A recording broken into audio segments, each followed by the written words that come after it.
जब मन भटकता है, जीवन की गति धीमी नहीं होती, जीवन तो वैसे ही चलता रहता है। धीमा होता है हमारा प्रगति का मार्ग। एक छोटा सा विचलन भी बड़ी मंजिलों को देर से मिलने देता है। इस संसार में सबसे मुश्किल काम है मन को रोकना, पर सबसे सुंदर विजय भी यही है, अपने मन पर विजय। अर्जुन ने भी युद्ध भूमि में यही कहा था, मधुसूदन, मन बहुत चंचल है, इसे रोकना कठिन है। और तब श्री कृष्ण ने मुस्कुराकर उत्तर दिया था, अभ्यास और विरक्ति से मन को वश में किया जा सकता है। मन को भटकने से रोकने का पहला नियम है यह समझना कि मन की हर इच्छा सच्ची नहीं होती। कुछ इच्छाएं सिर्फ पल भर की होती हैं, जैसे हवा का झोंका जो आता है, टकराता है और आगे बढ़ जाता है। लेकिन हम उस हल्के से झोंके को तूफान समझ बैठते हैं और उसी में बहने लगते हैं। हम अक्सर सोचते हैं कि मन को भटकने से रोकना मतलब मन को दबाना है, लेकिन श्री कृष्ण सिखाते हैं, मन को दबाओ मत, दिशा दो। अगर मन को भटकने से रोकना है तो उसे खाली मत रहने दो। उसके सामने एक उजला लक्ष्य रखो, एक उद्देश्य रखो, एक साधना रखो। जिस मन के पास करने को कुछ नहीं होता वह अवश्य भटकेगा, लेकिन जिस मन के पास एक रास्ता हो वह उसी पर चलेगा। हमारी सबसे बड़ी भूल क्या होती है, हम मन को समझते ही नहीं। हम उसे आदेश देते हैं, शांत रहो, भटको मत, डरो मत, सोचो मत। और मन कहता है, पहले मुझे समझो, फिर मुझे नियंत्रित करो। श्री कृष्ण कहते हैं, मन को साधना है तो उसके साथ युद्ध मत करो, उसके साथ संबंध बनाओ। जब मन को यह महसूस होता है कि आप उसके मालिक नहीं, उसके मित्र हो, तब वह खुद ही सही दिशा में चलने लगता है। मन भटकता क्यों है? क्योंकि मन भविष्य या अतीत में जीने की आदत डाल लेता है। या तो वह बीते हुए दर्द में फंसा रहता है या आने वाली चिंता में उलझा रहता है। लेकिन कृष्ण कहते हैं, जो वर्तमान में टिक गया उसका मन अपने आप स्थिर हो जाता है। मन को रोको नहीं, उसे वर्तमान में टिकाओ। जब आप किसी काम में पूरी तरह डूब जाते हो, मन को भटकने का अवसर ही नहीं मिलता। और सबसे महत्वपूर्ण बात, मन को भटकने का कारण बाहरी दुनिया नहीं, हमारी आंतरिक शंकाएं होती है। जब संदेह बढ़ता है, मन डगमगाने लगता है। जब विश्वास बढ़ता है, मन स्थिर होने लगता है। अच्छे कार्यों में मन कभी स्वाभाविक रूप से नहीं लगता, क्योंकि सच्ची राह कठिन होती है। मगर जो अपने मन को लक्ष्य की ओर टिकाना सीख गया, उससे महान मनुष्य इस धरती पर कोई नहीं। मन को रोकने की कला एक दिन में नहीं आती, यह साधना है, धीरे धीरे कदम दर कदम बनने वाली साधना। श्री कृष्ण कहते हैं, जिसे साधना हो उसे पहले समझना होता है, और जिसे समझ लिया जाए उसे साधना कठिन नहीं रहता। मन भटकता है क्योंकि उसका स्वभाव घूमते रहना है। जैसे हवा रुककर नहीं बैठती, जैसे नदी बहना बंद नहीं करती, वैसे ही मन भी स्थिर रहना नहीं चाहता। इसलिए मन को रोकना नहीं, उसके प्रवाह को सही दिशा देना होता है। मन को नियंत्रण में रखने का एक सुंदर तरीका है ध्यान को चुनना। जहां ध्यान जाता है, ऊर्जा वहीं जाती है, और ऊर्जा जहां जाती है, वही चीज आपके जीवन में फलती फूलती है। अगर आपका ध्यान डर पर है तो डर बढ़ेगा। अगर आपका ध्यान कल की चिंता पर है तो तनाव बढ़ेगा। अगर आपका ध्यान लक्ष्य पर है तो प्रगति बढ़ेगी। श्री कृष्ण कहते हैं, मन उसी का दास बन जाता है जिसे वह लगातार देखता है। इसलिए जीवन में यह बहुत महत्वपूर्ण है कि आप अपने मन के सामने क्या रखते हो। अगर मन को हर दिन शिकायतें सुनाओगे तो वह शिकायतों में जीना सीख जाएगा।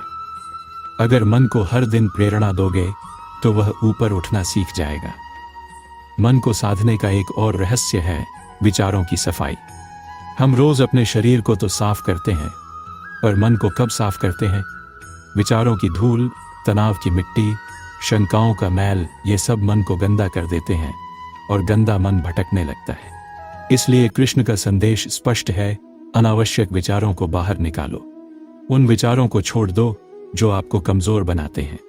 उन भावनाओं को छोड़ दो जो आपको बांधती हैं। उन लोगों को छोड़ दो जो आपकी ऊर्जा खा जाते हैं। मन को साधने का तीसरा सिद्धांत है छोटी छोटी जीतें। मन एकदम बड़े काम में नहीं लगता, लेकिन छोटे छोटे काम पूरे करने से मन को विश्वास मिलता है। जब मन देखता है कि मैं कर सकता हूं, तब वह आपके साथ चलने लगता है। पर सबसे गहरा रहस्य तो यह है, मन वहां टिकता है जहां हृदय टिकता है। अगर दिल किसी चीज से जुड़ा है, मन अपने आप उसी पर केंद्रित हो जाता है। इसलिए मन को रोकने का सबसे सुंदर तरीका है दिल में एक पवित्र उद्देश्य जगाओ। जब उद्देश्य पवित्र हो, मन उसे कभी छोड़ नहीं पाता।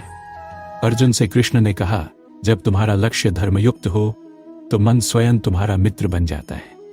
जब दिशा स्पष्ट होती है तो मन भटकता नहीं। जब लक्ष्य उजला होता है तो मन डगमगाता नहीं। और याद रखो, मन कठिन नहीं है, हमारी समझ कठिन है। मन दुष्ट नहीं है, हमारा प्रशिक्षण कमजोर है।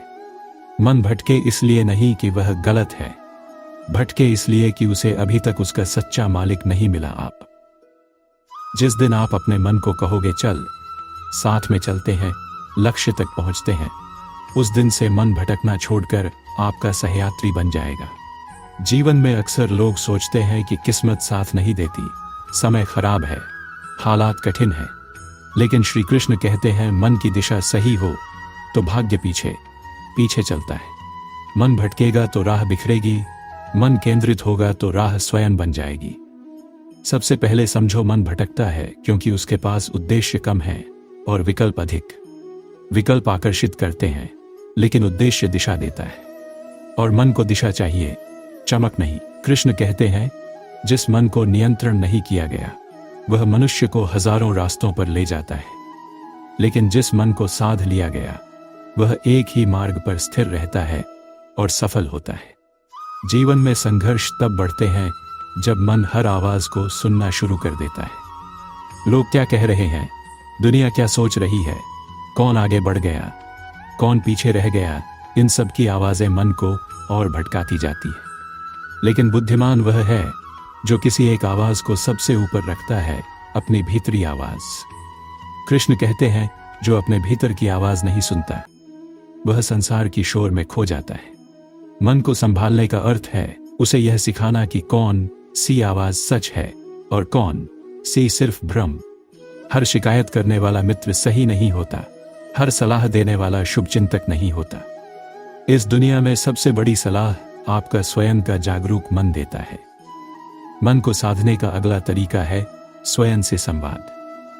हर दिन कुछ समय ऐसा हो जब आप अपने मन से बात करें, कहां जा रहा हूं, यह चिंता किस काम की, यह इच्छा मुझे किस दिशा में ले जाएगी, मेरा लक्ष्य क्या है।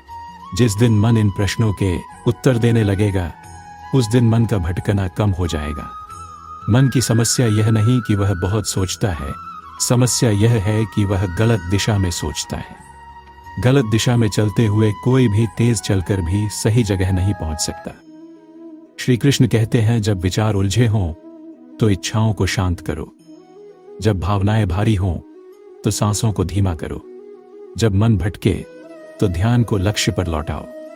यही मन की लगाम है, हर बार भटके तो उसे धीरे से वापस उसी राह पर लाओ जहां तुम जाना चाहते हो। यह बार बार करना ही मन को साधना कहलाता है। कभी कभी मन बहुत जिद करता है, वह कहता है, चलो थोड़ी देर इस चीज में खो जाते हैं, चलो थोड़ी देर इस आराम में सो जाते हैं, चलो थोड़ी देर इस डर में डूब जाते हैं। और अगर हम उस जिद के आगे झुक जाते हैं तो मन हम पर शासन करने लगता है। लेकिन श्री कृष्ण समझाते हैं, मन पर शासन करना है तो उसकी हर इच्छा सही नहीं है। यह समझो, मन का काम है विकल्प देना, आपका काम है चुनना। आप मन को जो चुनना सिखाते हो वह उसी दिशा में ढलने लगता है। मन मिट्टी की तरह है, जैसा रूप दोगे वैसा बन जाएगा। अगर मन को रोज शिकायतें सिखाओगे तो वह शिकायतों में जीना सीख लेगा। अगर मन को विश्वास सिखाओगे तो वह चमत्कारों का मार्ग खोल देगा। मन को दिशा देने के लिए आपको स्वयं स्थिर होना होगा। मन हमेशा उसी के पीछे चलता है जिसके कदम स्थिर हों। जब आप भ्रमित होते हो, मन और भटकता है। जब आप स्थिर होते हो, मन अपने आप शांत हो जाता है। मन को संभालना मतलब भाग्य को संभालना, और मन को दिशा देना मतलब भविष्य को दिशा देना। मन को स्थिर करना किसी युद्ध को जीतने जैसा है, पर यह युद्ध बाहरी नहीं, अंदर का है। और श्री कृष्ण कहते हैं, जिसने अपने मन को जीत लिया उसके लिए जीतने को कुछ नहीं बचता। मन को जीतने की पहली शर्त यह है कि मन को समझो, उसकी अचानक उठने वाली इच्छाएं, उसका बिना कारण बदलता मूड, उसका बिना वजह डर जाना और उसका हर छोटी चीज को बड़ी बना देना, ये सब उसी का स्वभाव है। इसलिए मन को दोष देने की बजाय मन को दिशा दो। मन अस्थिर क्यों होता है? क्योंकि मन को बाहर की दुनिया बहुत आकर्षित करती है। लोग क्या कह रहे हैं, दुनिया में क्या चल रहा है, कल क्या होगा, कौन क्या सोच रहा है, मन का ध्यान वहीं भागता रहता है जहां शोर ज्यादा होता है। लेकिन श्री कृष्ण कहते हैं, शोर में मन खोता है, शांति में मन मिलता है। इसलिए मन को साधने का एक शक्तिशाली उपाय है स्वयं में वापस आना, अपनी शांत जगह पर लौटना। कुछ क्षण ऐसे हों जब आप बस अपने भीतर जाए, जहां ना दुनिया का शोर है ना लोगों की बात, बस आप हैं, आपकी सांसें हैं, आपका मौन है। मौन मन को उतना शक्ति देता है जितना हजारों शब्द नहीं दे सकते। मौन मन को गहराई देता है, स्थिरता देता है, शक्ति देता है। कृष्ण अर्जुन से कहते हैं, जो भीतर मौन को महसूस कर लेता है उसका मन कभी भटकता नहीं। मन पर विजय की दूसरी कुंजी है अपने विचारों को चुनना। अगर हम हर विचार को सच मान बैठें तो मन हमें हजार दिशाओं में घसीट ले जाता है। पर बुद्धिमत्ता यह है कि आप हर विचार को स्वीकार न करें, सिर्फ उन विचारों को अपनाएं जो आपको आगे बढ़ाते हैं। जब नकारात्मक विचार उठें तो उनसे लड़ना नहीं है, लड़ाई मन को और अस्थिर कर देती है। सिर्फ इतना करो, उन्हें गुजर जाने दो। जैसे बादल आते हैं, आवाज करते हैं और फिर चले जाते हैं, वैसे ही विचार भी आते जाते रहते हैं। मन को स्थिर करने का एक और रहस्य है सही लोगों के बीच रहना। जिस वातावरण में आप रहते हो वही वातावरण आपके मन का स्वभाव तय करता है। अगर आप शिकायत करने वालों के बीच रहोगे तो मन भी शिकायत करना सीख लेगा। अगर आप डरने वालों के बीच रहोगे तो मन भी डरना सीख लेगा। लेकिन अगर आप उन लोगों के बीच रहोगे जो शांत हैं, सकारात्मक हैं, तो मन भी वैसा ही बन जाएगा। कृष्ण कहते हैं, संगति मन को बनाती भी है और बिगाड़ती भी है। इसलिए मन को भटकने से रोकने का यह अत्यंत महत्वपूर्ण उपाय है सही संगति। मन पर विजय का चौथा सिद्धांत है स्वयं पर कड़ा नियंत्रण। मन कहेगा, आज मत करो, कल कर लेंगे, थोड़ा आराम कर लेते हैं, यह काम बहुत कठिन है। लेकिन वही व्यक्ति महान बनता है जो मन की इन मीठी बातों को नहीं सुनता, बल्कि वह करता है जो करना आवश्यक है।